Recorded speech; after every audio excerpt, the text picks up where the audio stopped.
Okay, so I've been studying, teaching, and writing about mediation my whole life, and it pains me when people don't seem to know about it. And I saw this Reddit post recently, and we're going to dig into it here. Why isn't mediation slash ADR more widely used? I remember how surprised I was when I first found out about JAM's ADR and that it was possible to have a dispute mediated online for under $300. Wouldn't more people use this if they knew about it? Okay, this is a really, really great question. So let me just say a few things. First, some of you may be wondering, what is ADR? So this question from Banff Bama talks about ADR. So ADR is short for Alternative Dispute Resolution, which is a technical term that lawyers like me use to refer to dispute resolution mechanisms that are not going to court. So the question here, right, is basically, why do people not use mediation or ADR when it seems like it could be much, much cheaper than going to court or prolonged conflict? And it's a great question, and I want to offer some main reasons why I think people pass up on mediation or ADR. Number one reason, they don't know about mediation and they don't know about ADR. So I can't tell you, and this is so depressing to me because this is what I teach and care about. I can't tell you how many people don't even know what mediation is. They don't know it's a possibility. And even if they hear about it, they don't really know what it is. And so it's really just lack of awareness. A second reason is that maybe someone knows about mediation, but they don't know where to go or where to look. The reality is that, JAM's ADR offers mediation services, but also many communities offer community mediation. Often they're community mediation centers, or if you find yourself in a small claims court, often attached to a small claims court is some kind of mediation opportunity. And guess what? It doesn't cost $300. Usually mediation from small claims court is actually free. So reason number one, we don't even know what mediation is. Reason number two, we don't know how to find it. Reason number three is people have misapprehensions of what mediation is. So it's interesting because when I look at one of the responses here, somebody put down, it doesn't work. Period. That's all they put is it doesn't work. And I think partially people get confused about what mediation is. Partially they think what it's doing is allowing some random third party, unlike a court or a jury, to make a decision. But that's actually not what mediation is.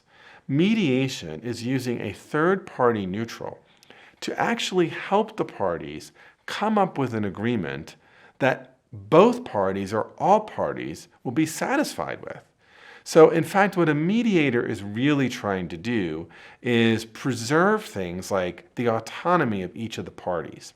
It's trying to make sure that no party feels forced into any agreement. It's trying to get parties to think past their positions to creative interests. And so mediation offers all sorts of advantages that either going to court or lumping it, that is giving in, or escalating the fight don't offer. I think sometimes another reason why people don't choose mediation is that they feel that if the mediation fails, they are back to square one. That is, they still have the conflict and they've just wasted time. I mean, truth of the matter is, that is true, that if a mediation fails, you're still back to square one, but you're actually no worse off otherwise. That is to say, in most states, there's something around a mediator's privilege, meaning that if parties share information in the mediation, but that they would otherwise not share in a litigation, that information can't be used if the mediation doesn't settle and if the parties end up in some way going to court. Let me offer to you a few reasons why mediation might not be a good idea.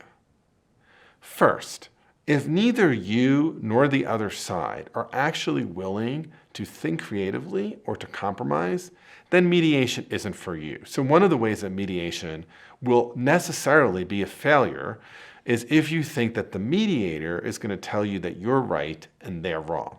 That's just not what a mediation is. So there has to be some willingness of both parties to be creative and, in fact, to compromise in some way. Another reason why mediation might not be a good idea is if for some reason you want the other side to be held accountable, or you want a court to establish some kind of a right, or you feel like the bigger principle is worth going through a much more costly process. So let me give you two recent examples where mediation might have been a possibility, except for the fact that one of the parties actually really cared about being vindicated in the court. And both of these are quite high profile. Recently, Gwyneth Paltrow had been sued by a doctor for an accident on a ski slope. And in fact, the doctor was willing to accept a $300,000 settlement to make it go away. But Gwyneth Paltrow decided that she would say no to that, no doubt spending much more than $300,000 on legal fees, because for her, it was important to be vindicated in a court. Another example, recently the estate of Marvin Gaye sued singer-songwriter Ed Sheeran, alleging that Sheeran stole a song that Marvin Gaye had written. And again, this is probably something that could have been mediated to some settlement, but Ed Sheeran instead decided to actually litigate it because he wanted to be vindicated that he is not the kind of an artist who actually steals music, and he wanted to create more artistic freedom for other artists. So, mediation. It's an incredibly powerful tool. It is severely underused, and it has all sorts of benefits. It allows people to be creative. There's a chance for reconciliation for the parties. It maintains their autonomy to actually say yes and not just have an outcome imposed on them. We know also that compliance rates coming out of a mediation are much higher than those coming out of a litigation. And so mediations often don't happen just because parties don't know about them, they don't know what it is, and they don't know how to access a good mediator. If you're interested in getting a mediator, a simple Google search might point you to good community mediation resources or to national agencies like JAMS ADR. Okay, so stay tuned to this next video, which is a collaboration with my friends at Mended Light reacting to a Ted Lasso episode. And before you leave, don't forget to subscribe to this channel, like this video, and hit the notifications bell so you never miss new content. Okay, you know about this channel now, so stay here, click, click, click.